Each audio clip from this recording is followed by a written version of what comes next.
네, 안녕하십니까. 저는 국민의힘 조배숙 의원입니다. 태아의 생명에 대해서 태아도 생명이므로 정말 보호를 받아야 됩니다. 그런데 지금 낙태에 대해서 한정위원으로 헌법재판소에서 그런 결정이 내렸음에도 아직도 입법이 되지 않고 있고요. 그래서 지금 이 낙태에 대해서 입법 공백 상태입니다.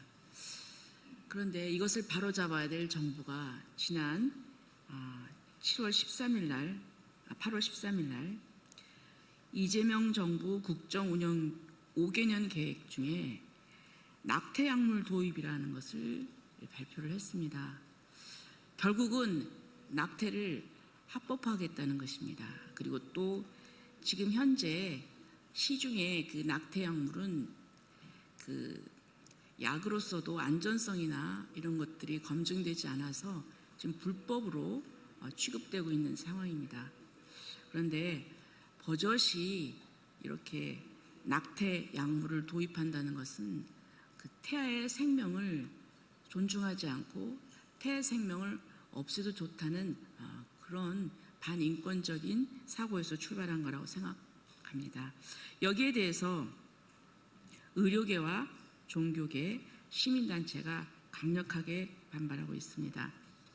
그래서 오늘 여러분들이 지금 오셨습니다.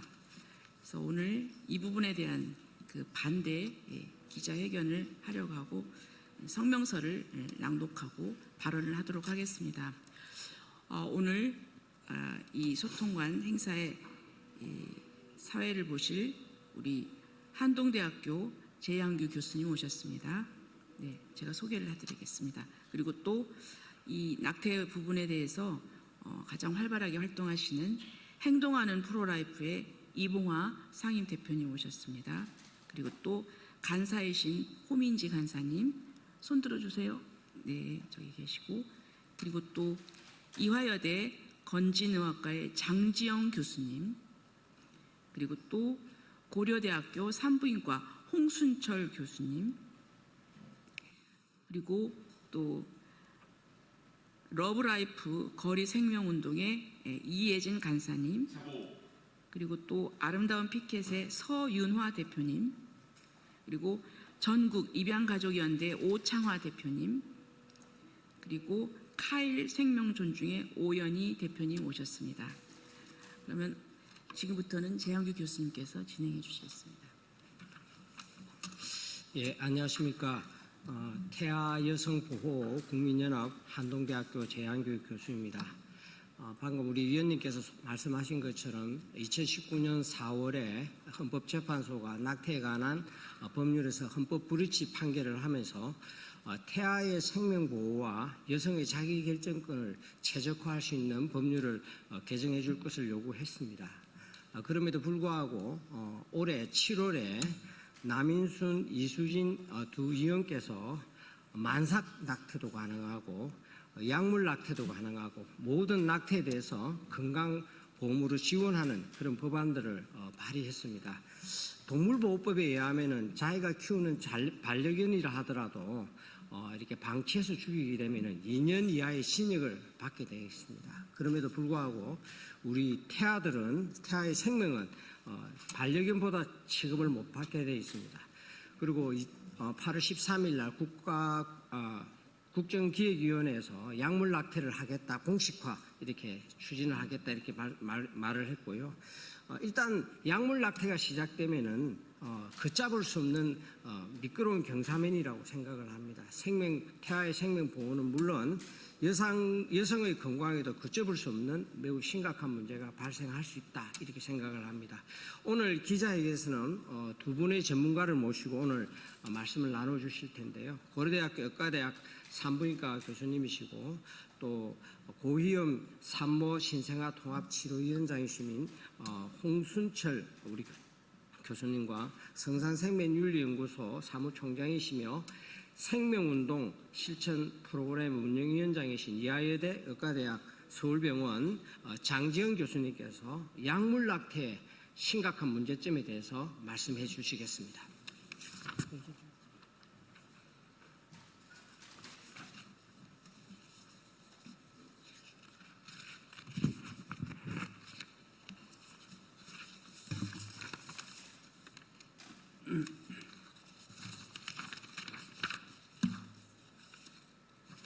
네, 저는 산부인과 의사입니다. 지금 보이는 모습이 아기 10주 된 아기의 쌍둥이 사진입니다. 자세히 보시면 아시겠지만 손도 있고 발도 있고 우리 모습하고 똑같습니다. 이제는 뱃속에 있는 아기를 실제 사진입니다. 실제 초음파로 이렇게 입체 사진을 찍을 수가 있습니다. 그동안은 우리가 뱃속의 아기가 어떤 상황인지 몰랐다라고 얘기할 수 있지만 이제는 현대 과학기술로 뱃속의 아기를 실시간으로 움직임까지 동영상으로도 볼 수 있는 시대를 살고 있습니다.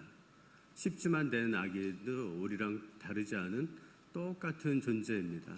아기는 한 6주만 되면 태아 심장 박동이 뛰기 시작합니다. 우리가 여러분 심장이 뛰고 있습니까?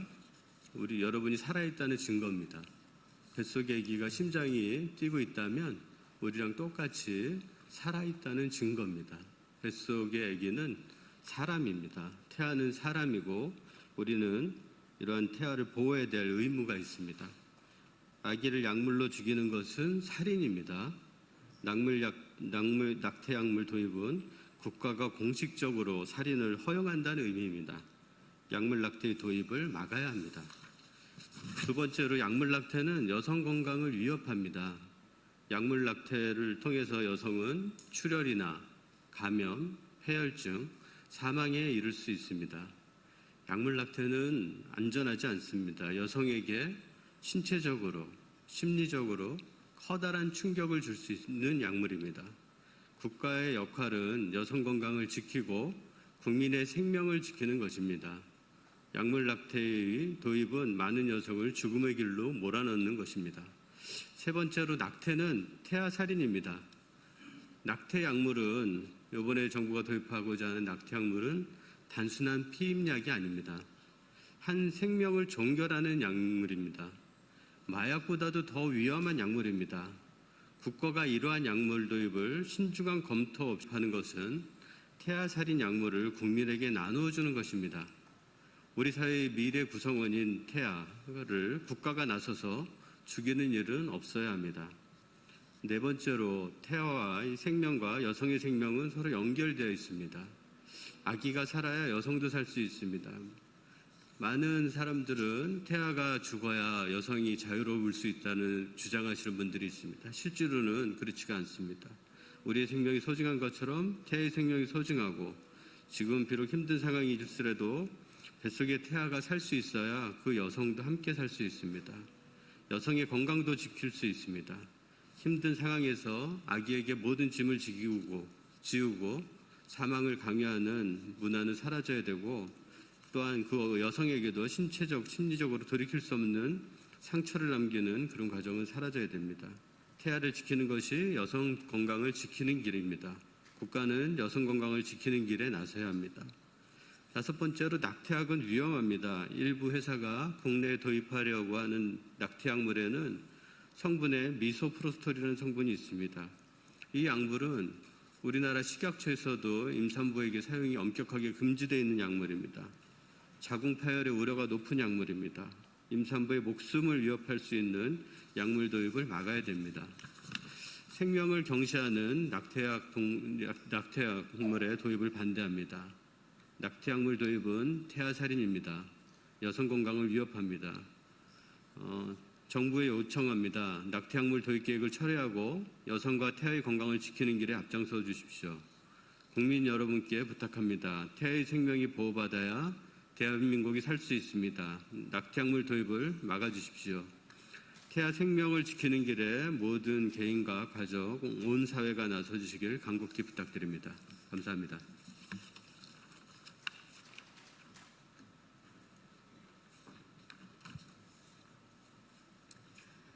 존경하는 국민 여러분 그리고 언론인 여러분, 지난 7월 더불어민주당 남인순 이수진 의원은 임신 주수와 관계없이 모든 낙태를 합법화하고 낙태약 도입과 낙태 비용의 건강보험 적용을 포함한 모자보건법 개정안을 대표 발의했습니다. 이어 대통령 직속 국정기획위원회의 이재명 정부 국정운영 5개년 계획에도 낙태약물 합법화 방안이 포함된 것으로 보도되었습니다. 하지만 의학적 안전기준과 전문의 관리체계가 전무한 상황에서 낙태 약물을 도입하는 것은 여성의 건강을 외면하는 무책임한 정책입니다. 첫째, 최근 일부 정치권과 인권단체는 약물 낙태가 낙태 수술보다 안전하다는 잘못된 인식을 확산시키고 있습니다. 하지만 미국 산부인과학회는 낙태 시술보다 약물 낙태에서 부작용과 합병증 발생 위험이 높고 임신 주수가 높아질수록 여성에게 미치는 위험도가 커진다고 경고하고 있습니다. 낙태 약물인 미페프리스토는 태아 생존에 필요한 호르몬을 차단하고 미소프로스톨은 가장 강한 자궁 수축을 일으켜 고사된 태아를 배출시킵니다.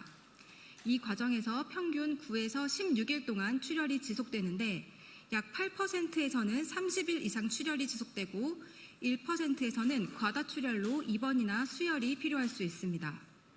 낙태 실패율은 임신 8주 이하는 2에서 6%이며 10주가 넘으면 13% 이상으로 급증하여 결국 수술로 이어지게 됩니다. 자궁외 임신이거나 과거 제왕절개 경험이 있는 여성이 약물을 임의로 복용할 경우 자궁 파열이나 영구 불임 같이 치명적인 상황이 발생할 수 있습니다. 둘째, 미국 FDA의 보고서는 약물 낙태의 위험성을 뒷받침합니다. FDA는 낙태 약물 승인 이후 4,207건의 부작용을 보고했으며 이 중 26건은 사망, 1,045건은 입원, 603건은 수혈이 필요한 과다출혈, 413건의 심각한 감염 사례였습니다. 2016년 이후로 사망을 제외한 부작용의 보고 의무가 폐지되었기 때문에 실제 피해 건수는 통계 수치보다 훨씬 높을 것으로 추정됩니다. 이러한 이유로 FDA는 해당 약물을 전문 의약품으로 분류하여 엄격하게 관리하고 있습니다. 셋째, 낙태 약물 도입의 이면에는 여성의 안전보다 낙태 산업의 경제적 이해관계가 자리 잡고 있습니다. 낙태 약물은 단순히 여성의 선택의 문제가 아닙니다.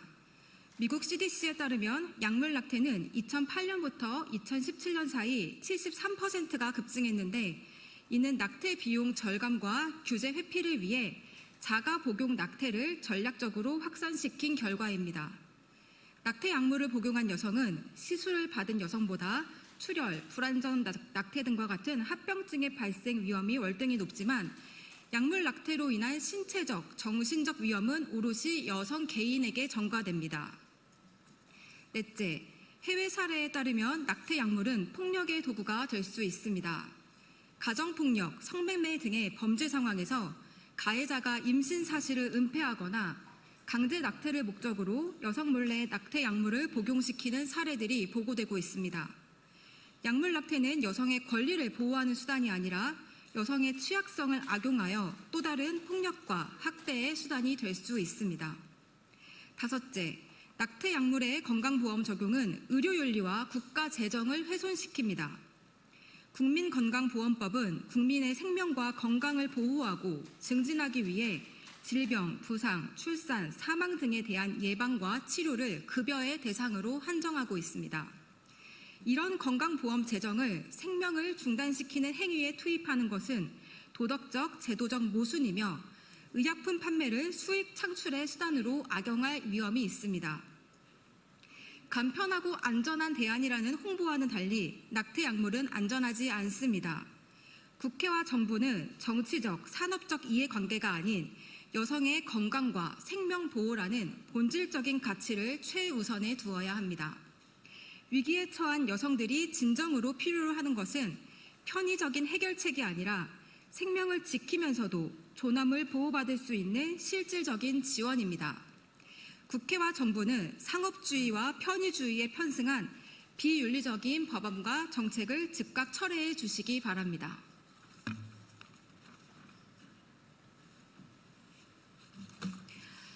성명서를 낭독하겠습니다. 이재명 정부는 낙태 약물 도입 국정과제를 즉각 철회하라. 70개 단체로 구성된 태아 여성보호 국민연합은 대통령 직속 국정기획위원회가 8월 13일에 발표한 이재명 정부 국정운영 5개년 계획에서 낙태 약물 도입이 국정과제에 포함되었다는 사실에 대해 깊은 충격과 분노를 표한다. 안전성이 보장되지 않아 지난 정부들도 불허한 낙태 약물을 이재명 정부는 왜 국정과제로 도입을 강행하려 하는가? 지난 정부 때도 식약처는 낙태약물 미프지 미속 허가 신청에 대해 법률 정비와 사회적 합의가 먼저 필요하다며 불허를 방침해 반복해왔다. 안정성과 제도적 기반이 부족하다는 판단이 명백했기 때문이다. 그럼에도 불구하고 이재명 정부가 이를 국정과제로 추진하는 것은 국민 생명을 담보로 한 정치적 선택이자 국민 안전을 무시한 폭거이며 생명경시 풍조를 제도화하려는 위험한 시도라고 할 수 있다. 식약처도 안정성을 보장하지 못한 이유는 낙태 약물이 과다출혈, 감염, 폐혈증, 사망에 이르게 할 정도로 여성의 신체에 위협적인 약물이자 심리적으로도 큰 충격을 주는 약물이기 때문이다. 특히 자궁 외 임신이나 제왕절개 경험이 있는 여성이 임의로 복용할 경우 자궁 파열 및 영구 불임 등 치명적 결과를 초래할 수 있다. 미국 FDA는 낙태 약물을 허가한 이후 4,207건의 부작용을 보고받았으며 그중 26건은 사망, 1,045건은 입원, 603건은 수혈이 필요한 과다출혈, 413건은 감염 사례였다. 또한 최근 국제 연구에 따르면 약물 낙태의 합병증 발생률은 시술 낙태보다 4배 이상 높았다. 해외에서는 낙태 약물이 여성 보호가 아닌 오히려 여성에 대한 폭력의 도구로 악용되는 사례가 다수 보고되고 있는데 미국과 영국에서는 가정폭력 가해자가 여성 몰래 음료 등의 낙태 약물을 타서 복용하게 하거나 성매매, 인신매매 조직에서 여성을 통제하기 위한 수단으로 사용된 사례가 보고되었다. 이처럼 낙태 약물은 여성의 권리를 지켜주기는커녕 여성의 취약성을 악용하는 착취 수단이 될 위험이 크다. 약물 낙태 고려 대상에 포함되는 임신 10주의 태아 모습은 얼굴도 손가락, 발가락도 심장도 우리와 똑같이 구성된 이미 인간의 모습을 지닌 존재이다. 이런 아기를 약물로 죽이는 것은 살인이며 낙태 약물 도입은 국가가 공식적으로 살인을 허용한다는 것과 다름이 없다. 낙태 약물은 단순한 피임약이 아닌 한 생명을 종결하는 약물인 것이다. 대한민국은 2024년 합계 출산율 0.75명으로 세계 최저, 역사상 유례없는 인구 절벽에 직면해 있다. 국가 존립이 흔들리는 이 상황에서 이러한 정부의 선택은 여성의 건강을 지키고 국민의 생명을 지켜야 하는 국가의 의무를 저버리는 것이다. 지금 필요한 것은 출산 장려와 생명보호 정책이지 생명을 끊는 약물의 제도화가 아니다. 국정과제는 국민의 미래를 위한 청사진이어야 한다. 그러나 이재명 정부의 낙태 약물 도입은 생명 보호를 포기하고 국가의 미래를 저버리는 결정이다. 우리는 국민과 함께 이 치명적인 정책을 결사적으로 반대한다. 우리의 요구, 낙태 약물 도입은 국가가 장려하는 존속 살해 제도이다. 낙태 약물 도입은 여성의 신체적, 정신적 건강을 위협한다. 이재명 정부의 국정과제 낙태 약물 도입을 결사 반대한다. 정책의 이름으로 생명을 포기하는 정부의 정책을 단호히 거부한다. 국회는 태아생명보호법을 제정하고 관련 제도를 마련하라. 2025년 8월 25일 태아여성보호 국민연합. 감사합니다. 인사하겠습니다. 안녕하십니까. 더불어민주당 수석 대변인 박수현입니다. 잠시 전 무제한 토론이 끝났습니다. 이에 대해서 브리핑하겠습니다. 국민의힘의 무제한 토론, 내용도 태도도 절박함도 없는 산무낙제입니다. 법안 처리를 막기는커녕 국민의힘의 앞길을 막을 뿐입니다. 지난 목요일부터 방송 3법과 노란봉투법, 상법 2차 개정에 반대하는 무제한 토론이 진행되었습니다. 그런데 정작 무제한 토론을 신청한 국민의힘이 무성의한 모습을 보이면서 무제한 토론은 그 의미조차 잃었습니다. 자당이 신청한 무제한 토론임에도 국민의힘의 의원들은 단 한 명도 자리를 지키지 않는 모습을 보이기까지도 했습니다. 국민의힘 의원들의 발언은 그저 텅 빈 본회의장에 메아리 한 점을 보탰을 뿐입니다.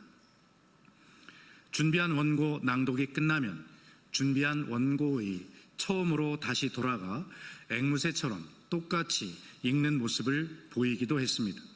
아마 본회의 회의록을 읽는 후손들이 회의록 편집을 잘못한 것으로 오해하지 않겠습니까? 무슨 태도입니까?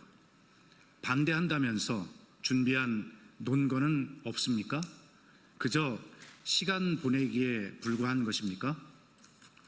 심지어 무제한 토론 중 화장실을 간다면서 발언을 중단한 채 본회의장 밖의 소파에 앉아서 쉬는 의원까지 있었다고 하니 도대체 국회의 신성한 발언권을 이렇게 헐값 취급해도 되는 것입니까? 최소한의 성의조차 없는 발목 잡기 무제한 토론, 그저 나는 무엇인가 했다고 스스로를 위로하기 위한 면피 수단으로밖에 보이지 않습니다. 오늘로 방송 3법과 노란봉투법 상법 2차 개정에 대한 무제한 토론은 매듭되었습니다. 하지만 국민의힘이 보여준 태도는 국민의 기억 속에 영원히 기억될 것입니다. 부끄러운 줄 아시기 바랍니다. 이상입니다. 네, 더불어민주당 원내대변인 김현정입니다. 2차 상법 개정안 통과 코스피 5천이 한 걸음 더 가까워졌습니다. 오늘 2차 상법 개정안이 통과되었습니다. 2차 상법 개정안은 자산 2조 원 이상 상장사의 이사 선임 집중투표제 의무화와 분리선출 감사위원을 1명에서 2명으로 확대하는 내용으로 이사의 충실 의무를 회사에서 주주까지 확대하는 것과 독립이사 도입 등을 명시한 1차 상법 개정안의 패키지 법안이자 그 실효성을 담보하는 후속 법안입니다. 그러나 1차 상법 개정안에 찬성했던 국민의힘은 2차 개정에는 반대하며 필리버스터에까지 나섰습니다. 이는 논리 모순이자 자기 부정과 다름없으며 1차 상법 개정안까지 유명무실하게 만들겠다는 속내를 드러낸 것과 다름 아닙니다. 한두 사람을 항상 속일 수는 있고 여러 사람을 한두 번 속일 수는 있을지 모르나 수많은 사람들을 항상 속일 수는 없다. 미국 대통령 링컨의 말입니다. 얄팍한 꼼수로는 한두 사람을 속일 수는 있을지 모르나 결코 1,500만 투자자들까지 속일 수는 없다는 것을 국민의힘은 명심하시기 바랍니다. 더불어민주당은 국민의힘의 방해와 발목 잡기가 이어질지라도 대한민국 자본시장 선진화와 코스피 5천 달성을 위해서 남은 과제들도 최선을 다해 앞장서 해결해 나갈 것입니다. 대한민국 대통령 자리를 범죄 피난처로 삼으려 한 것인지 내란 공범 한덕수를 철저히 수사해 밝혀야 합니다. 내란 특검이 24일 한덕수 전 국무총리에 대해 내란 우두머리 방조와 이증, 허위 공문서 작성, 공용서류 손상, 대통령 기록물 관리 등에 관한 법률 위반, 허위 공문서 행사 등 6가지 혐의로 구속영장을 청구했습니다. 한덕수 전 국무총리의 혐의가 내란 공범이라는 점을 명확히 한 것입니다. 특히 특검팀은 한 전 총리가 국무회의 부의장으로서 이헌 입법한 비상계엄을 막을 수 있었던 최고의 헌법기관임에도 이를 막지 않아 헌법상 책무를 저버린 것은 물론 헌법이란 외피를 씌우려 국무회의 소집을 건의하고 사후 선포문을 작성했다 폐기하는 등 내란 방조를 넘어 적극적인 행위까지 했다고 보았습니다. 그런데 이런 내란 공범 한덕수가 지난 대선에서 느닷없이 대선 출마를 선언하고 전례를 찾을 수 없는 후보 교체까지 시도했습니다.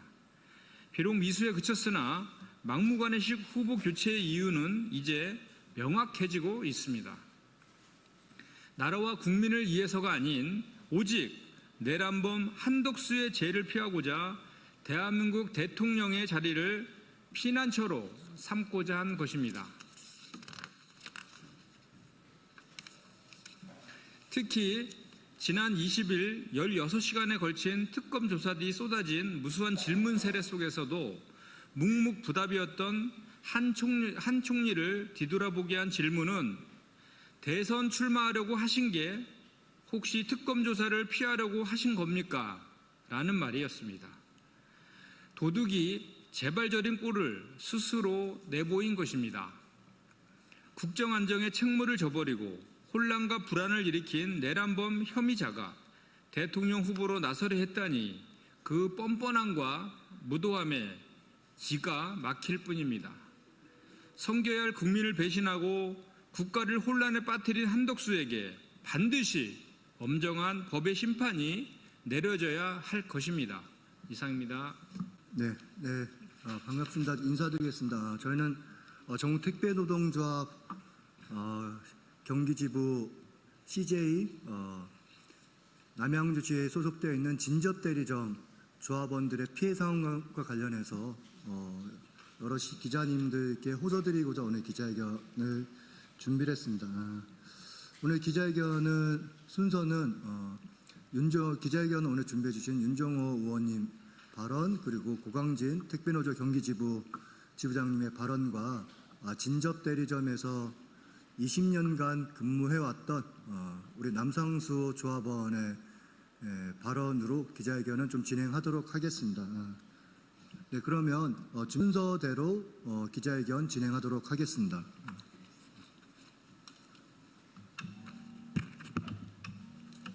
조금 붙였었어요. 그래서 좀 당겼어. 그래서 조금 당겼어요. 예, 반갑습니다. 진보당 원내대표를 맡고 있는 울산 북구의 윤종호 의원입니다. 오늘 기자회견은 CJ 남양주 모 대리점이 갑질 운영, 택배기사 수수료를 일부 부당 공제 후 먹튀했다는 제보를 받고 긴급하게 마련하게 되었습니다. 해당 대리점은 건당 10원인 송장값을 30원으로 부풀려 부당 이익을 얻고 모임비 명목으로 월 3만 원씩 수수료에서 강제 공제했습니다. 또 사회적 합의를 어기며 분류 작업을 시키고 분류비를 미지급했습니다. 갑질 운영, 수수료 강탈, 택배 현장 불공정 간행, 이번에야말로 바로잡아야 합니다. CJ 대한통운의 원청으로서의 책임과 정부의 적극적 관리 감독을 강력하게 촉구합니다. 건설 현장에 똥떼기라는 것이 있습니다. 응당 땀을 일하는 만큼 받아야 할 대가가 있는데 그걸 누군가가 부당하게 강탈한다는 것이죠. 이 사건도 본질에는 그와 비슷합니다. 대리점 소장이 자신의 우월적 지위를 남용해서 부당 이익을 얻은 것입니다. 노조에 따르면 그 규모만 모임비 약 2,900여만 원, 분류비 약 6천여만 원, 송장값은 20년간 누적하자면 약 2억 원에 달한다고 합니다. 임금 체불, 중간작치 등 말도 안 되는 후진국형 간행이 이처럼 소규모 취약 부분으로 갈수록 비일비재하게 일어나고 있습니다. 제도적, 행정적 보완이 절실히 필요합니다. 이미 국토부 표준계약서는 위탁자료로 하여금 정당한 사유 없이 별도의 비용을 징수할 수 없도록 하고 있습니다. 그러나 이번처럼 몇몇 현장에선 이를 무시하고 관리비, 모임비 등 각종 명목으로 부당한 비용을 징수하는 경우가 확인된 것입니다. 다음으로 지난 21년 사회적 합의에선 분류작업이 택배기사 업무가 아님을 명확하게 했습니다. 그런데도 분류 업무를 강요하고 수수료도 미지급하였습니다. 현재 국토부가 택배 터미널 불시 점검을 하고 있지만 너무나 사각지대가 많습니다. 보다 효율성 있는 관리감독 대책이 필요합니다. 다행히 지금 정부에서 합리적인 위수탁 계약을 지원하여 종사자 권익을 보호하겠다는 입장인 것으로 알고 있습니다. 정부가 보다 적극적으로 불공정한 간행을 바로잡는 데 나서줄 것을 당부드립니다. 바로 어제 노조법 2, 3조 개정안이 국회를 통과했습니다. 그간 택배 노동자는 특수고용 노동자라는 이유로 대리점 갑질에 무방지로 노출되어 왔습니다. 그 결과 2021년 26명이라는 집단 가로사라는 끔찍한 비극을 맞이하기도 했습니다. 이제 노조법 개정으로 권한과 책임이 일치하는 상식이 통하게 되었습니다. CJ 대한통운은 이번 사건을 비롯해 대리점 운영 실태를 전면적으로 파악하고 이런 일이 향후 발생하지 않도록 대책을 수립할 것을 강력하게 촉구합니다. 원총으로서 당사자들과 책임 있는 협의를 통해 문제점이 해결될 수 있도록 다시 한번 강력하게 촉구합니다. 우리 진보당이 끝까지 함께하겠습니다. 감사합니다.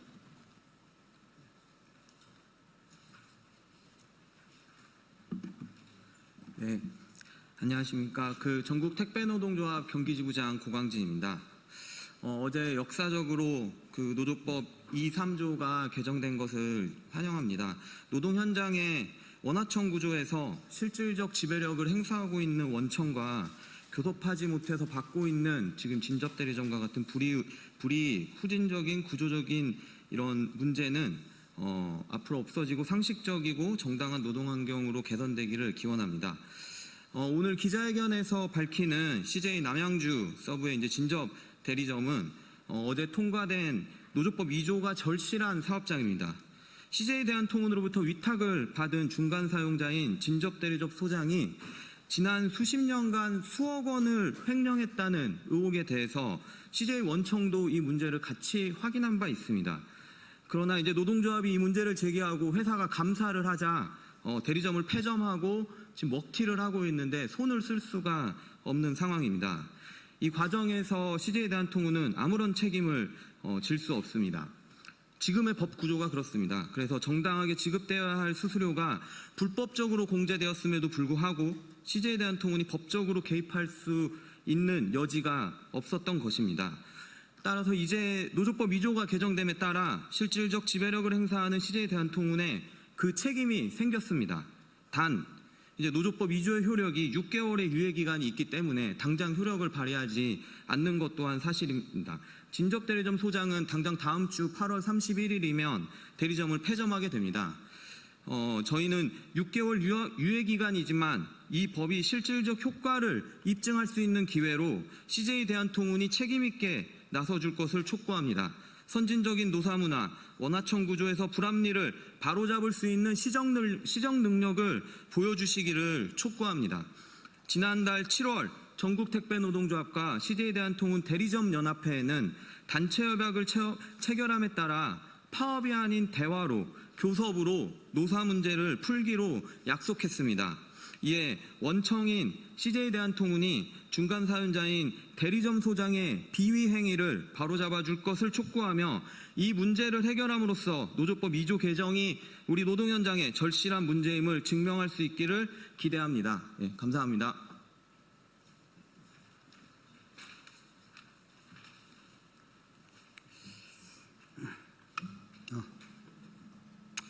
예, 안녕하십니까.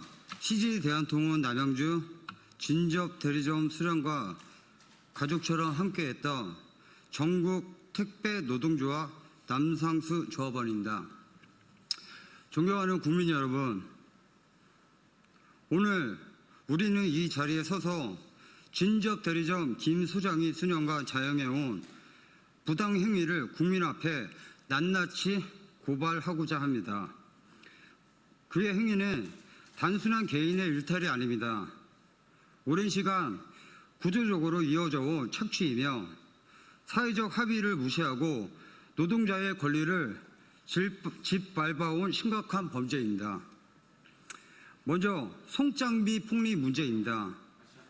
택배 기사들이 사용하는 송장은 건당 10원에 불과합니다. 그러나 김 소장은 이 송장을 무려 30원에 판매하며 기사들에게 전가했습니다. 타 대리점과 비교해도 현저히 높은 비용으로 기사들은 출발 선부터 손해를 떠 안아야 했습니다. 많은 기사가 매일 수천 장의 송장을 사용하는 현실을 고려한다면 이 차액은 기사들의 생존권을 위협하는 심각한 착취였습니다. 김 소장은 이를 통해 수십 년간 부당 이익을 챙겼습니다. 둘째, 분류비 착복 문제입니다. 우리 사회는 이미 합의했습니다. 택배 분류 작업은 노동자 개인에게 전가해서는 안 되며 정당한 분류비가 지급되어야 한다는 것을 사회적 합의 기구에서 명확히 확인했습니다. 그러나 김 소장은 계약서상 분류비 10,000원을 기재해놓고 실제로는 그 비용을 지급하지 않고 착복했습니다. 이는 단순한 착오가 아닙니다. 노동자에게 돌아가야 할 정당한 목을 가로챈 범죄이며 사회적 합의를 무시하고 계약을 허위로 작성한 악질적인 행위입니다. 셋째, 모임비 갈취와 협박입니다. 김 소장은 기사들에게 매달 3만 원씩 모임비를 걷었습니다. 그러나 그 사용 내역을 단 한 번도 투명하게 공개된 적이 없습니다. 기사들이 사용 내역을 요구하면 돌아온 대답은 협박이었습니다. 내 말을 따르지 않으면 같이 일할 수 없다. 이는 공동체 운영을 가장한 갈취이며 생계를 볼모로 한 폭력입니다. 노동자들은 목소리를 내는 순간 일터에서 배제될 위험을 처했고 그 결과 침묵할 수밖에 없었습니다. 이런 방식으로 김 소장은 노동자들의 돈을 사적으로 이용했습니다. 넷째, 가족 우선 구역 배정입니다. 공정해야 할 배송 구역 배정은 김 소장은 사적 이익을 위해 악용했습니다.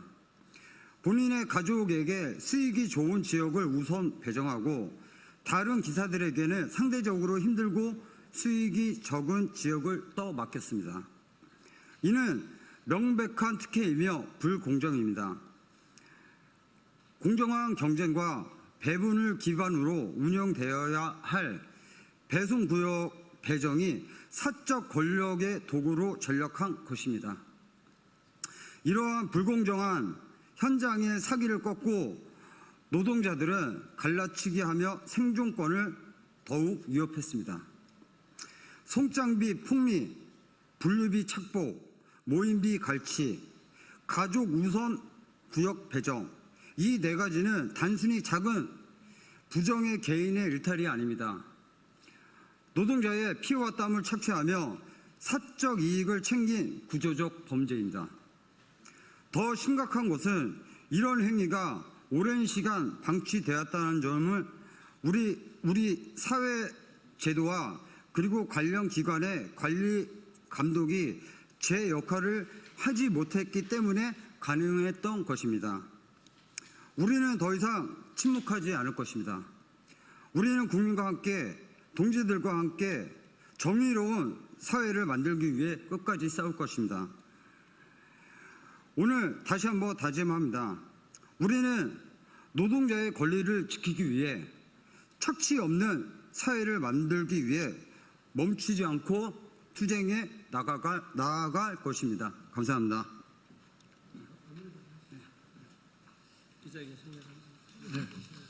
현재 진저대리점은 오늘로써 14일째 파업을 진행하고 있습니다.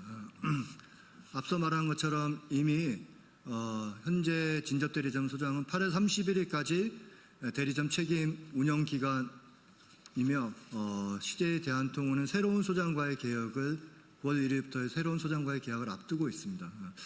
그래서 오늘 기자회견을 통해서 다시 한번 촉구합니다. CJ 대한통운이 이렇게 비리 불공정한 대리점 운영을 해놓고 그리고 아무런 책임 없이 대리점 폐점으로 책임을 회피하는 대리점 소장들에게 CJ 대한통운이 원청 사용자로서 책임 있게 문제 해결에 나설 것을 다시 한번 촉구하면서 오늘 기자회견 마무리하도록 하겠습니다. 기자회견해 주신 여러분께 감사드리겠습니다.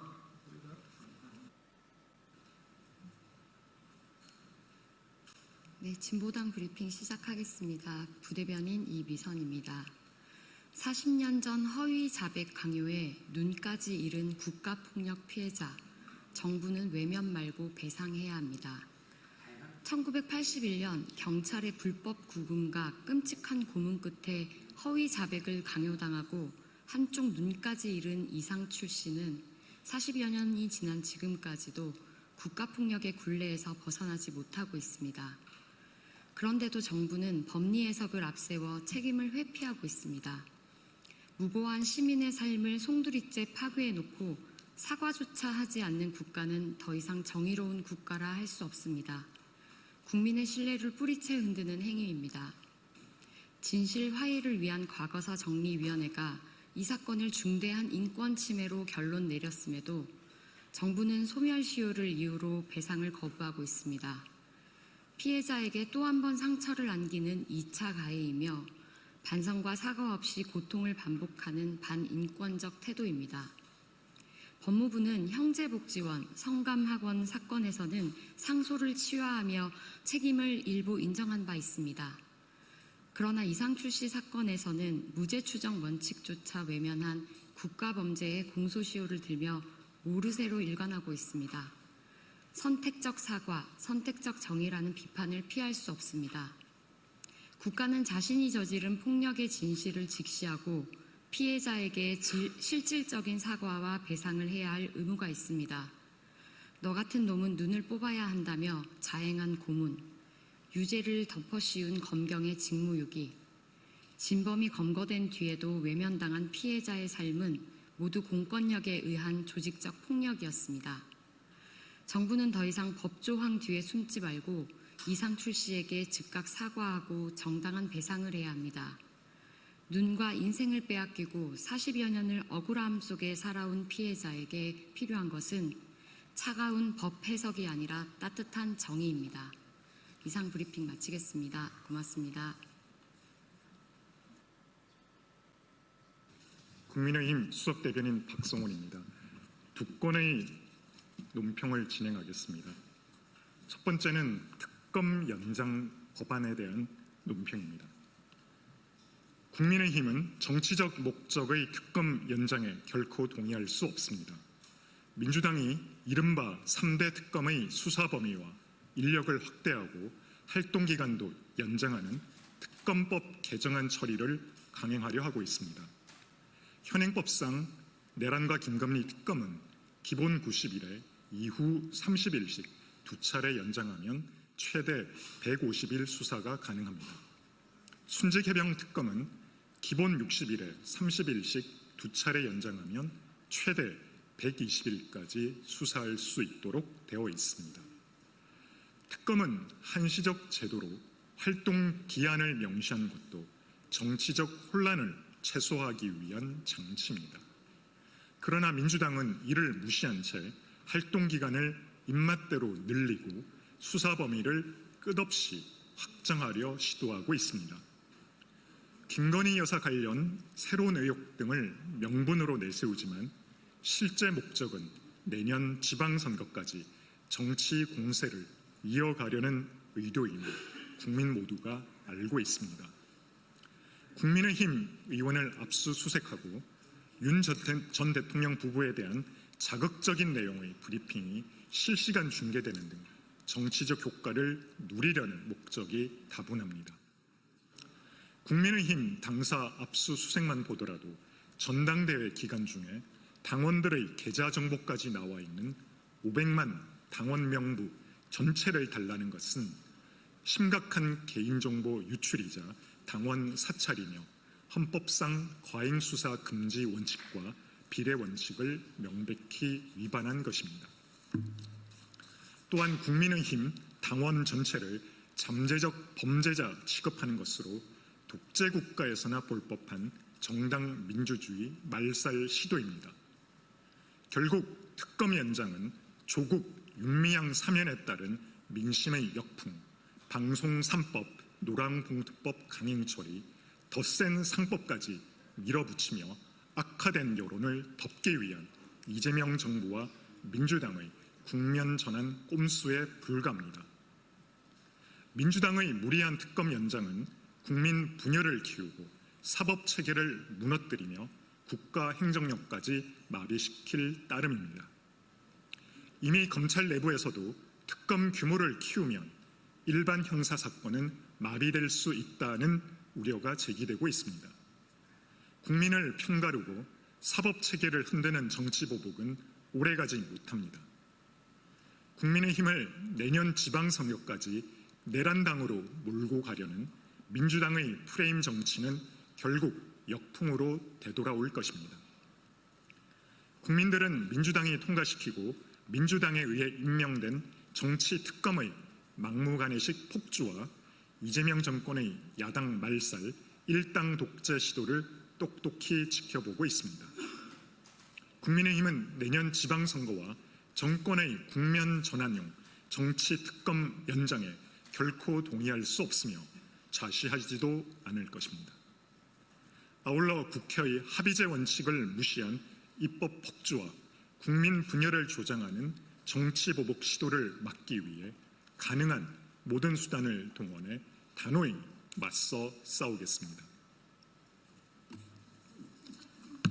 다음은 상법에 대한 논평입니다. 코스피 5천 걷어차는 반기업 악법 강행, 한국 경제 파괴의 모든 책임은 이재명 대통령과 민주당이 져야 할 것입니다. 민주당이 노란봉투법을 강행 처리한 데 이어 곧바로 집중투표제와 감사위원 분리 선출 확대를 골자로 한 더 센 상법 개정안 처리를 밀어붙이고 있습니다. 앞서 국내외 경제단체의 우려와 보완 요구를 철저히 무시한 채 노란봉투법을 제멋대로 통과시켜 놓고는 부작용이 생기면 그때 가서 고치면 된다는 식의 무책임하기 짝이 없는 망언도 서슴없이 내뱉고 있습니다. 국민 경제는 실험 대상이 아닙니다. 기업의 숨통을 재고 경제의 발목을 잡는 이재명 정부와 민주당의 입법 폭주는 결국 한국 경제를 파괴하겠다는 선언이 아닐까 싶습니다. 이번 더 센 상법 개정안 역시 겉으로는 소수주주 보호를 내세우지만 실제로는 기업 경영권을 무력화하고 해외 투기 자본에게 우리 기업을 내주는 명백한 자해 입법입니다. 그렇잖아도 우리 경제는 미국발 관세 폭탄, 중국의 급성장, 투자 위축, 글로벌 공급망 불안 등 사면 초과 위기에 몰려 있습니다. 실질 GDP 성장률이 올해 0%대 내년 1%대에 머물 것으로 전망되는 초유의 저성장 국면에서 기업을 살리기는커녕 올가매는 법안을 강행하는 것은 무책임을 넘어 무모한 폭주입니다. 한 치 앞도 내다볼 수 없는 치열한 글로벌 경제 전쟁 상황에서 대한민국을 실험 대상으로 생각하는 이재명 정부와 집권 여당의 인식은 참담하기 그지없습니다. 이재명 대통령은 한미 정상회담을 앞두고 재계 총수들을 만나 기업과 정부는 원팀이라고 말했습니다. 그러나 정작 국회에서는 원팀이 아니라 기업 길들이기 법안을 계속해서 처리하는 이중적인 행태를 보이고 있습니다. 관세 협상이라는 국가적 과제를 위해 기업들의 대규모 투자를 요구해놓고 정작 기업 경영을 불가능하게 만드는 법안을 밀어붙이는 것은 명백한 모순입니다. 이재명 정부와 민주당은 언제까지 민노총과 강성 지지층만 바라본 채 길을 막을 것입니까? 이대로 가면 한국은 노조 천국, 기업 지옥으로 낙인 찍히고 투자자 이탈과 기업 엑소더스는 시간 문제입니다. 경제계와 학계, 해외 투자자들까지 거듭 우려를 표명하는 목소리를 더 이상 외면하지 말아야 합니다. 기업이 살아야 경제가 삽니다. 경제가 무너지면 일자리도 민생도 미래도 없습니다. 국민의힘은 이재명 정부와 민주당의 반시장, 반기업 입법 폭주를 결코 좌시하지 않겠습니다. 이 부분 한 번만 더 강조하겠습니다. 기업의 숨통을 재고 경제의 발목을 잡는 이재명 정부와 민주당의 입법 폭주는 결국 한국 경제를 파괴하겠다는 선언과 다르지 않습니다. 이상으로 마무리하겠습니다. 감사합니다. 자, 인사할까요? 예. 네, 부산 시당위원장 정동만 국회의원입니다. 해수부 이전 관련 민주당 법안은 주소지 부산 옮기는 단순한 이사 지원만 하는 빈 껍데기 법안입니다. 민주당 법안이 국토위에 회부되면 부산 국민의힘 의원들이 발의한 해수부 기능 강화, 해양산업 특화 전략이 담긴 부산을 위한 3건의 법안 논의가 배제될 수도 있습니다. 부산을 살리기 위해서는 위 전략이 필수인 만큼 성명을 통해 저희가 계속 주장한 해수부 이전 전략법안 다시 한번 강조하겠습니다. 성명 발표하겠습니다. 해양수도 부산 반쪽짜리 이전 법안 가지고는 불가능하다. 해양수산부 부산 이전은 부산을 글로벌 해양수도 도약시키기 위한 국가 전략의 첫 단추입니다. 그러나 민주당이 정부와 합의한 특별법은 행정기관의 물리적 이전에만 국한되어 해수부의 기능 강화와 또 해양산업 발전에 하는 본래의 취지를 크게 훼손하고 있습니다.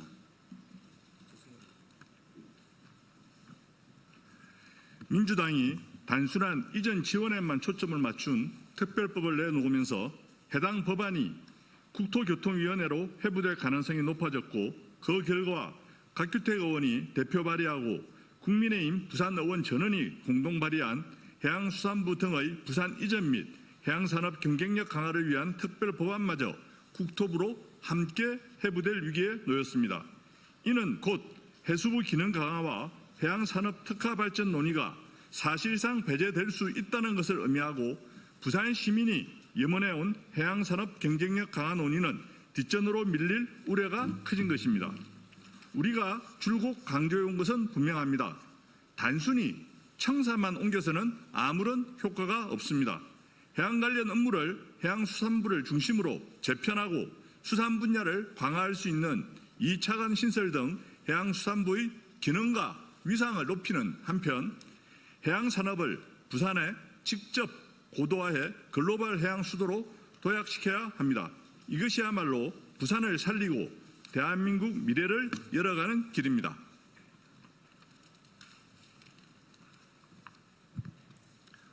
국민의힘 부산 국회의원 전원은 이를 입법적으로 뒷받침하기 위해 이미 김도읍, 곽규택 대표 발의로 3건의 관련 법안을 발의한 바 있습니다.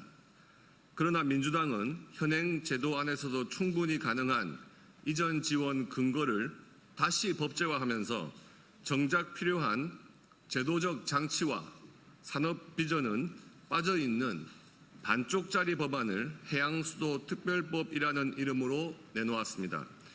이는 부산 시민들의 상실감을 키우고 국가 미래 전략에도 부합하지 않는 부산 시민을 기망하는 행위입니다. 정부와 여당은 더 이상 반쪽짜리 법안으로 부산의 미래를 축소시켜서는 안 됩니다. 해양수산부 부산 이전은 대통령의 공약이자 지역과의 약속인 만큼 부산 시민의 기대에 부응하는 실질적 해양수도 도약 방안을 담아내야 합니다.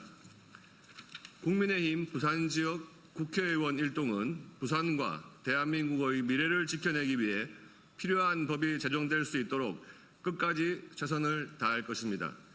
2025년 8월 25일 국민의힘 부산지역 국회의원 일동. 안녕하십니까. 국민의힘 조배숙 의원입니다. 최근 새로운 정부가 들어서면서 국정기획위원회에서 그동안 여성가족부를 성평등가족부로 개편한다고 합니다. 그러나 이 성평등이라는 의미가 단순한 양성평등의 줄임말이 아니고 우리 사회의 기본적인 체제를 흔드는 그런 단어입니다. 그런데 이 부분에 대해서 우리 시민단체, 학부모단체 그리고 여러 단체들에서 엄청나게 여기에 대해서 반대 의견을 표명했음에도 불구하고 그걸 무시하고 이렇게 성평등 가족부로 나간다는 그런 방침을 발표를 했고, 또 이번에 여성가족부 장관에 원민경 변호사를 지명을 했는데, 이분은 성평등 사회 실현이라는 국정과제를 위해서 최선을 다하겠다 이렇게 얘기를 하면서 지금 포괄적 차별금지법에 대해서 필요성과 그 의미가 크다, 이렇게 포괄적 차별금지법에 찬성 입장에 서 있습니다. 그러나 이 부분에 대해서 포괄적 차별금지법의 위험성과 잘못된 점에 대해서는 많은 시민사회단체들이 이 부분에 대해서 지적하고 반대를 해왔습니다. 그래서 오늘 이제 이 부분에 대해서 이재명 정부의 성평등 가족부 추진과 원민경 여가부 장관 후보자 철회를 촉구하는 기자회견을 하시려고 합니다. 많은 단체들의 대표들이 여기 계신데요. 오늘 여기 참여하시는 분을 제가 소개를 하도록 하겠습니다. 우리 한동대학교 석좌 교수님이신 길원평 교수님 오셨습니다. 그리고 청소년 중독 예방운동본부 이사장이신 홍우수 이사장님 오셨습니다. 그리고 자유인권 실천 국민행동 대표 주요셉 대표님 오셨습니다. 그리고 전국 교육회복교사 모임의 육진경 공동대표님 오셨습니다. 그리고 신효성 명지대 개건 교수님 오셨습니다. 그리고 자유와 나눔 이상호 사무총장 오셨습니다. 그리고 성혁명 반대 학부모연합의 박미경 회원님 오셨습니다. 그리고 청년입니다. 우리 오리진 스콜라의 이 청년 회원인 주범준 회원 오셨습니다. 네. 그러면 오늘 이 성명서 발표에는 주요셉 대표님께서 사회를 보시겠습니다. 네, 감사합니다. 우리가 지난번에 기자회견 이후로 국정기획위원회 앞에서도 1인 시위와 피켓팅을 했었습니다. 그리고 집회도 했었습니다. 이러한 사안은 굉장히 민감한 사안이고 국민 갈등이 촉발될 수 있는 사안인데도 불구하고 이러한 성평등 가족부에 대한 반대하는 국민들의 의견을 묵살해버렸다는 사실에 대해서 너무나 유감스럽게 생각하고 우리가 오늘 기자회견을 하게 됐습니다. 기자회견 개최 협조해 주신 조배수 의원님 감사드리고요. 첫 번째 모두 발언하실 분 모시겠습니다. 한동대 석좌 교수이시고 성평등 가족부 반대 대책위원회에 맡고 계신 길원평 교수님 모시겠습니다. 네, 반갑습니다. 조금 전에 말씀하신 것처럼 8월 13일 수요일 날 정말 엄청난 폭우가 쏟아지는 날 저희들이 국정기획위원회 앞에서 성평등 가족부를 반대한다는 기자회견을 했습니다. 그렇게 저희들의 의견을 말씀드렸는데도 불구하고 그날 이 성평등 가족부를 추진하겠다 하고 국정과제에 포함시킨 것에 대해서 너무 참 참담한 마음을 금할 길이 없습니다. 그렇지만 저희들은 우리의 목소리를 끝까지 낼 것이며 또 이 주제는 정치에 관한 것이 아닙니다. 우리의 자녀와 윤리도덕을 지키기 위한 순수한 마음에서 저희들이 이런 것을 하고 있다는 것을 알아주시길 바랍니다. 왜냐하면 성평등 정책을 추진했던 서구의 말로를 알기 때문에 그렇습니다. 청소년 LGBT가 증가하게 되고 정말 부모님들의 피눈물을 흘리는 그런 것을 보면서 우리는 절대로 서구의 뒤를 따라가서는 안 된다 그렇게 생각합니다. 어떤 분들은 이 성평등을 양성평등하고 비슷한 것으로 생각하지만 그게 아닙니다. 성평등은 성소수를 포함하는 평등을 의미하고 성적 지향, 성별 정체성, 차별금지를 의미하고 있습니다. 그래서 저희들은 성평등 정책을 추진하면 결국 차별금지법을 만든 것과 동일하다 이렇게 생각합니다. 그런데 얼마 전에 정말 여성가족부 장관이 차별금지법도 필요하다는 말을 해서 너무 놀랐습니다.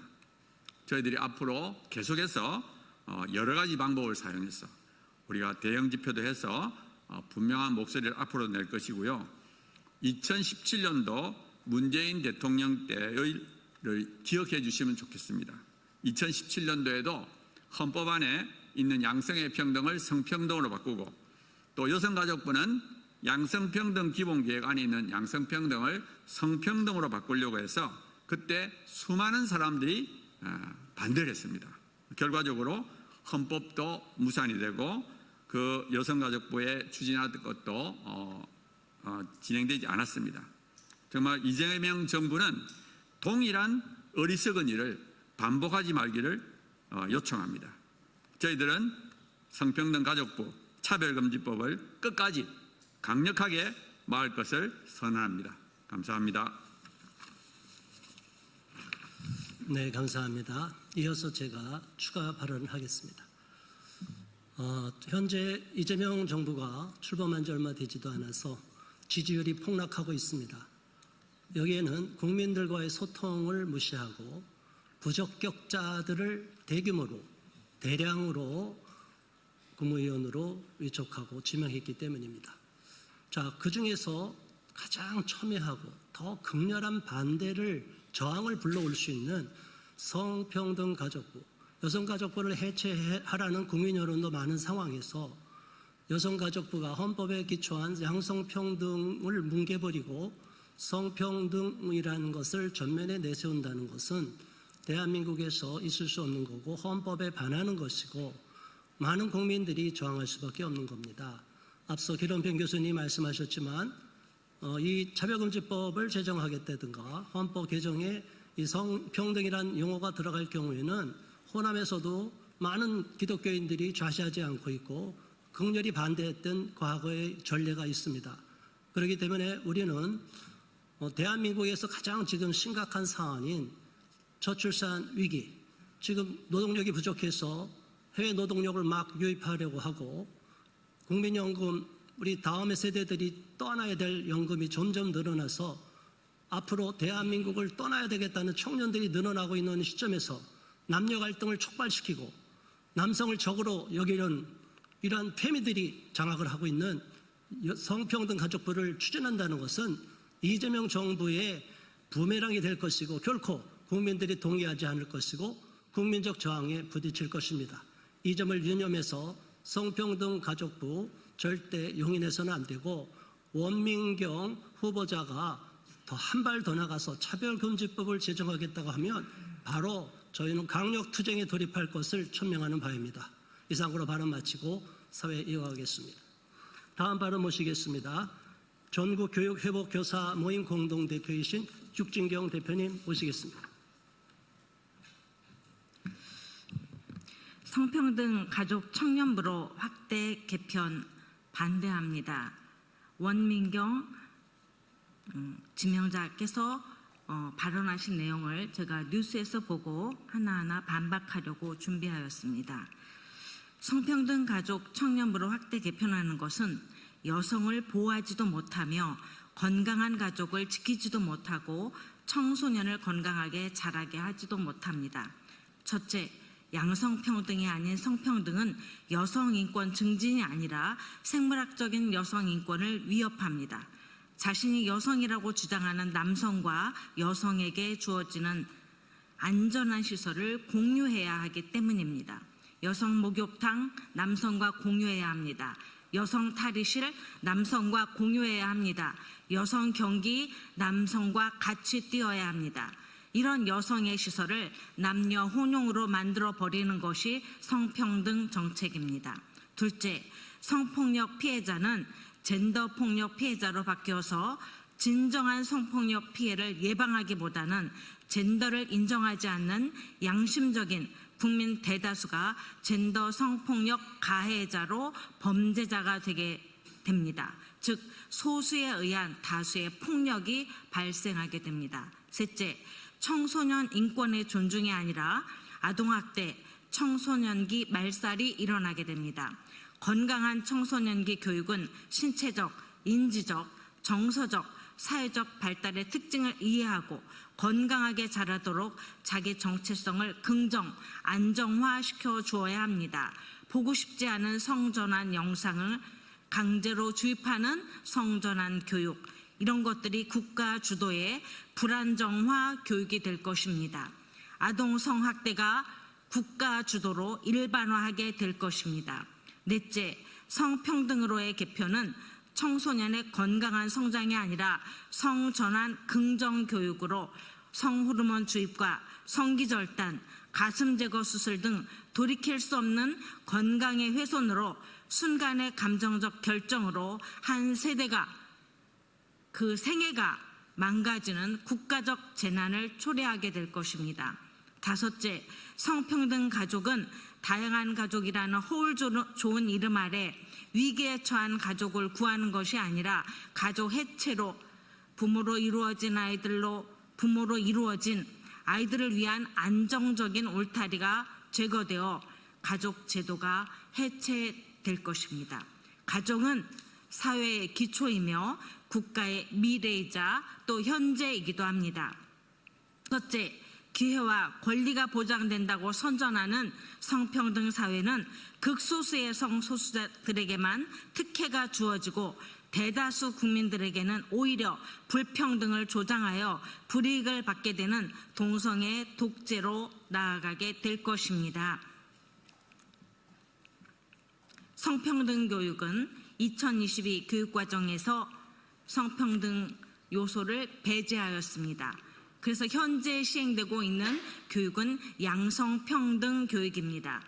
왜냐하면 아이들이 안전하게 자라도록 하기 위해서입니다.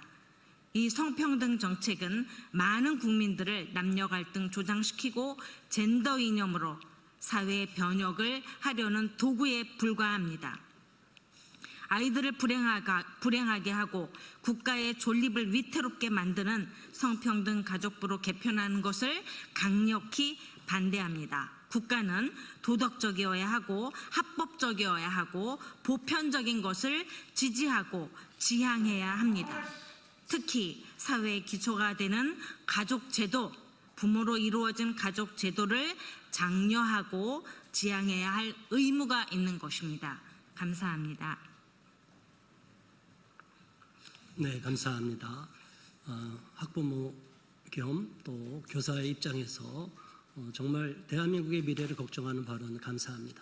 이어서 명지대학교 신효성 개원 교수님께서 이어서 추가 발언해 주시겠습니다. 안녕하십니까. 저는 최근 대통령 직속 국정기획위원회가 여성가족부를 성평등 가족부로 확대 개편하는 방안을 공식화한 것에 대한 깊은 우려를 표하기 위해 이 자리에 섰습니다. 지난 8월 13일 국정기획위원회 사회 1분과 기획위원인 더불어민주당 김남희 국회의원은 청와대 영빈관에서 열린 국정기획위원회 국민보고대회에서 여성가족부가 성평등 가족부로 확대 개편되고 디지털 성범죄, 교제폭력 등에 대한 대응을 강화하여 성평등하고 안전한 사회를 누릴 수 있다고 발표했습니다. 성평등과 양성평등은 다른 개념입니다. 양성평등은 남성과 여성이라는 생물학적 두 성 사이의 동등한 권리와 책임을 말하는 개념입니다. 이에 반해 성평등이라는 용어는 기존에 우리가 알고 있는 남성과 여성의 플러스 제3의 성이 있다는 것입니다. 제3의 성에는 트랜스젠더, 논바이너리 등 수십 가지의 성이 들어가는 것으로서 젠더 이데올로기 개념을 포함하고 있는 것입니다. 대한민국 헌법 제36조 제1항은 혼인과 가족 생활은 양성의 평등을 기초로 성립되고 유지되어야 하며 국가는 이를 보장한다고 명시하고 있습니다. 이는 우리 헌법이 남성과 여성 이 두 성을 전제로 한다는 것입니다. 그런데 성평등은 남성과 여성의 경계를 흐리고 다양한 젠더를 제도화하려는 시도로서 헌법에 위배되는 것입니다. 성평등을 양성평등과 같은 뜻이라고 정의하는 것이 표면적으로 문제가 없어 보일 수 있습니다. 하지만 실제로는 중대한 위험을 내포하고 있습니다. 성평등과 양성평등 이 두 용어를 의도적으로 동일시하거나 통합하는 행위는 우리 사회의 양성 중심의 질서를 해체하고 젠더 이념으로 전환하는 효과를 가져옵니다. 이것은 언어를 통한 매우 교묘한 이념 확산의 방식입니다. 다시 말해 언어를 통한 인식 전환, 이념의 침투를 하는 것입니다. 정부는 지금 즉시 여성가족부를 성평등 가족부로 확대 개편하는 것을 중단해 주시기 바랍니다. 감사합니다. 네, 감사합니다. 이제 마지막 순서로 성명서 낭독하는 시간입니다. 사단법인 청소년 중독 예방 운동본부 홍호수 이사장님께서 성명서 낭독해 주시겠습니다.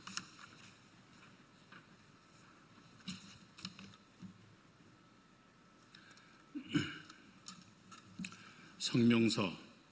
이재명 대통령은 성평등 가족부 추진을 중단하고 원민경 여성가족부 장관 후보자 지명을 철회하라.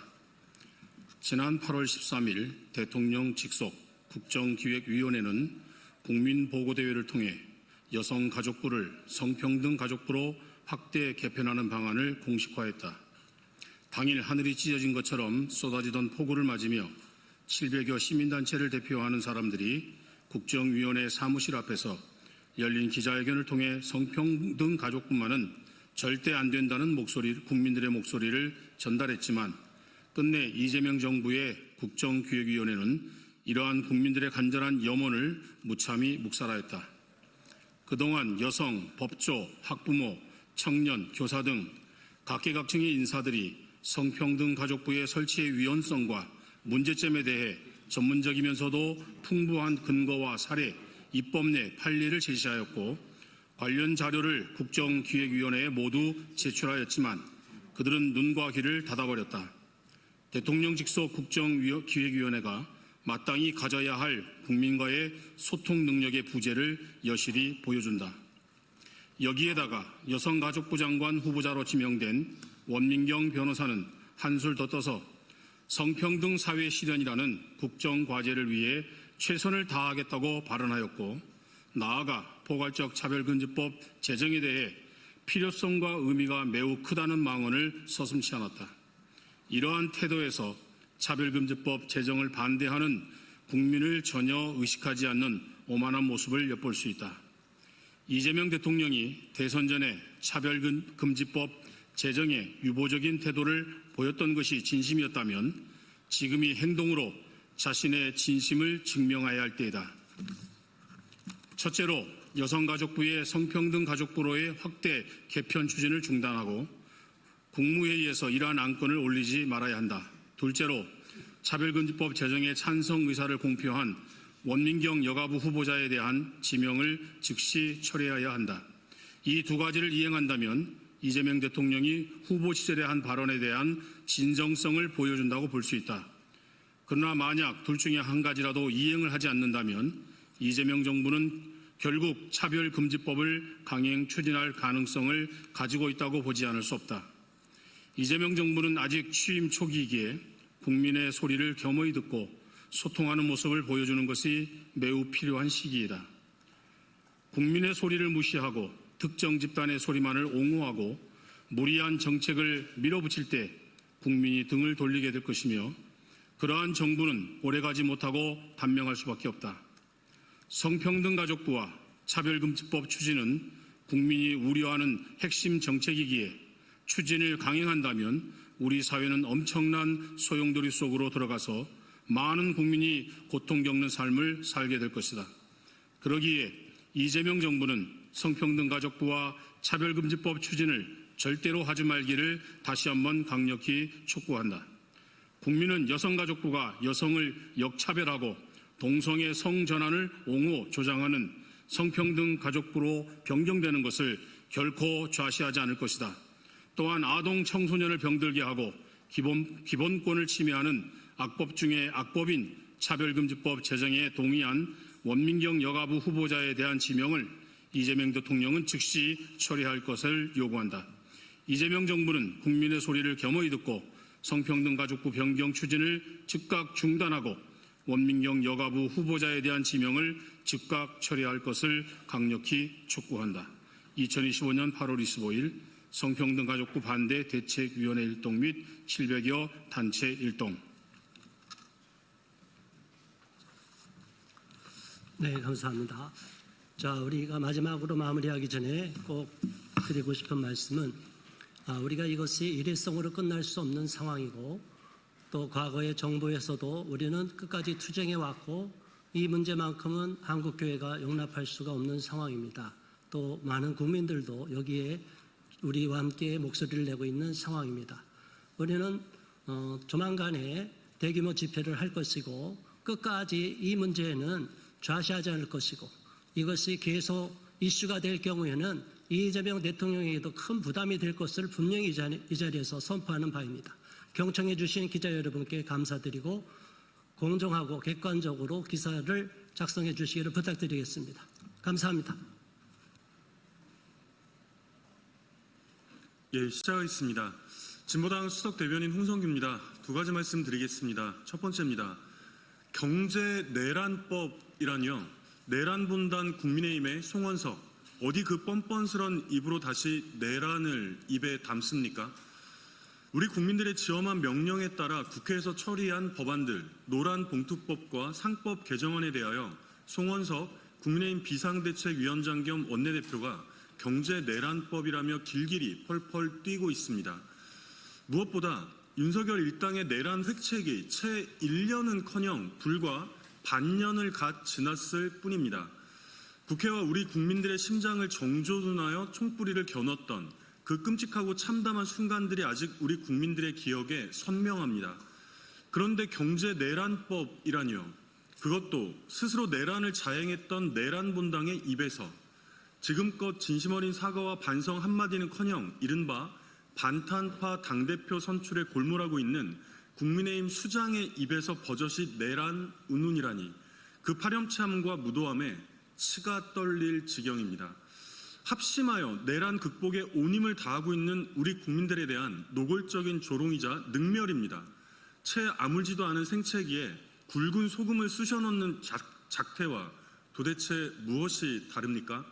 이 무도한 자들에게 내란은 여전히 해프닝이고 말장난에 불과하다는 것 아닙니까? 강력하게 규탄합니다. 지금 즉시 국민들 앞에 무릎 꿇고 사죄해야 마땅합니다. 노동선진법, 상식적 시장경제 질서를 위한 법을 왜곡하고 폄훼하기 위해서 들고 나온 그 가당치도 않은 근거들은 언급할 가치조차 없습니다. 두 번째입니다. 통일교 강제적인 국민의힘 집단 입당에 지원금까지 뿌려대면서 당비 대납까지 했다는 것입니까? 국민의힘의 해산 이유가 하나 더 늘었습니다. 통일교에서 교인들의 국민의힘 당원가입 독려 목적으로 지원금까지 살포했다는 진술이 나왔습니다. 본인의 의사와는 무관한 당원가입에 전당대 투표권 확보를 위한 당비 대납까지 사실이라면 모두 다 매우 위중한 위헌 불법 행태입니다. 통일교에서 윤석열 내란 일당들과 짜고 조직적으로 입당했던 정황은 이미 널리 알려진 대로입니다. 통일교의 조직체계에 맞춰서 지구, 교구, 교회 순으로 구체적인 목표치까지 하달되었다니 애시당초 자발적인 당원 가입이 가능이나 했겠습니까? 여기에 더하여 지원금 살포 진술까지 나온 것입니다. 3개월 이상 당비를 납부해야 투표권이 주어지는 상황에서 누가 보더라도 이 지원금의 용처는 당비 대납일 것입니다. 강제적 당원 가입과 더불어 당비 대납은 그야말로 심각한 현행법 위반이자 헌법에 명시된 정당 민주주의를 정면으로 훼손하는 끔찍한 범죄입니다. 신규 입당원이 1만 1,101명, 기존 당원이 2만 1,250명, 지난 2023년 3월 국민의힘 제3차 전당대회를 앞두고 윤영호 전 통일교 세계본부장이 건진법사 전성배에게 보냈던 문자의 내용입니다. 이 전당대회에서는 권성동 불출마 이후 윤심임을 거듭 확인했던 김기현이 선출된 바 있습니다. 총선 비례대표 TO까지 오고 갔던 상황이니 교인들을 동원하여 국회의원 자리까지 노리던 정황도 매우 뚜렷합니다. 민주공화국 대한민국의 집권여당 내부에서 있었던 이 더럽고 추잡한 부정, 부패, 비리의 전모를 반드시 다 밝혀내어 매우 엄중하게 그 죄를 물어야 마땅합니다. 이상입니다.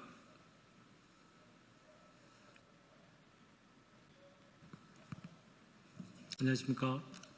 조국혁신당 수석대변인 윤재관입니다.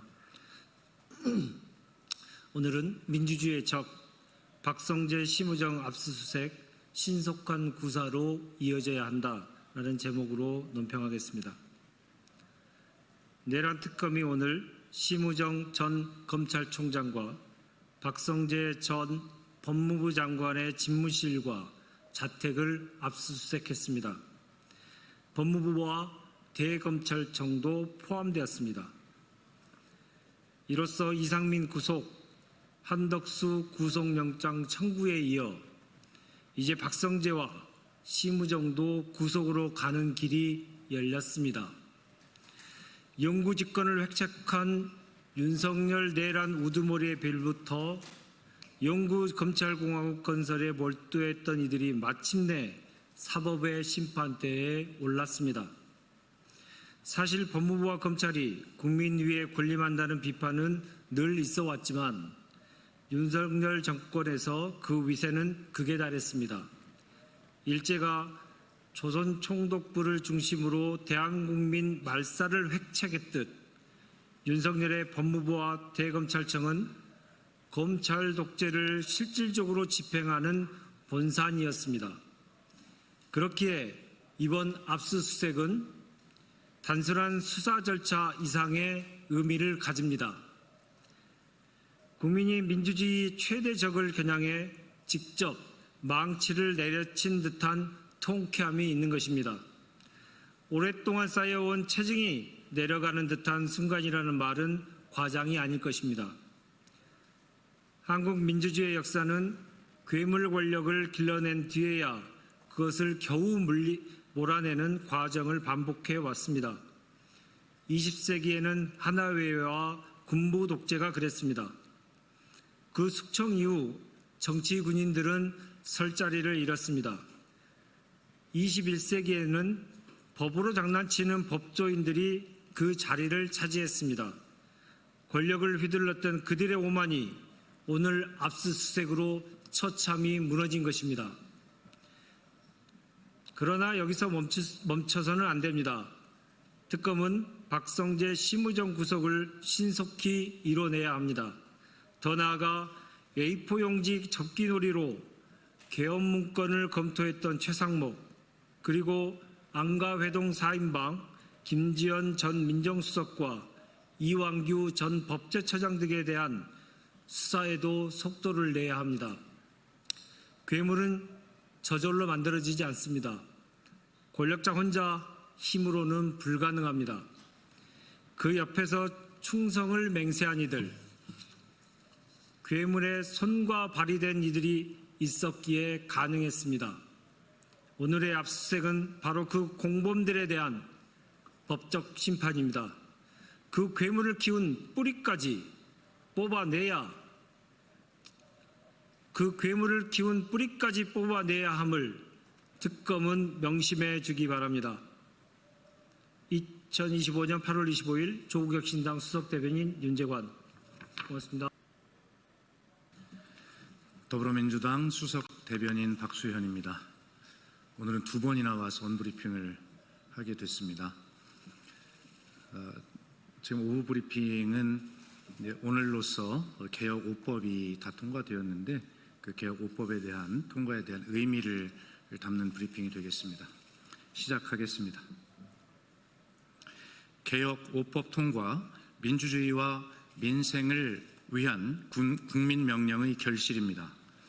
오늘로서 방송 3법, 노란봉투법, 상법 2차 개정안 등 개혁 5법이 완성되었습니다.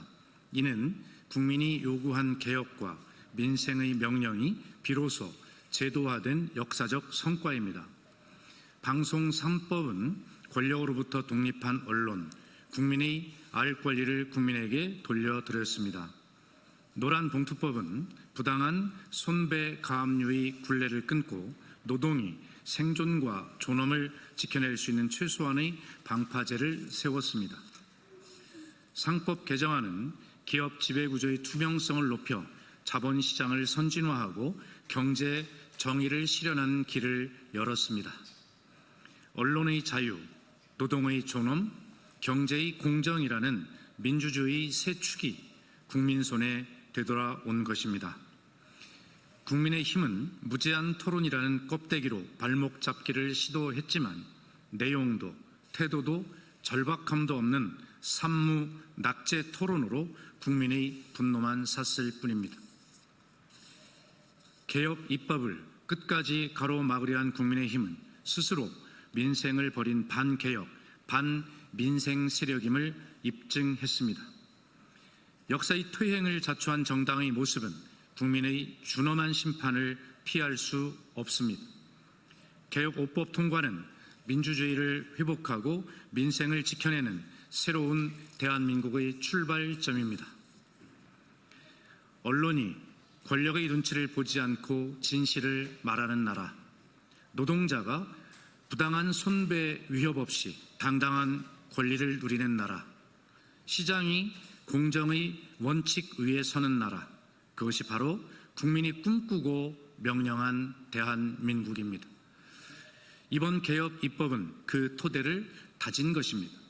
더불어민주당은 오늘의 성과에 안주하지 않고 더 큰 개혁과 더 큰 민생의 길로 국민과 함께 걸어가겠습니다. 감사합니다.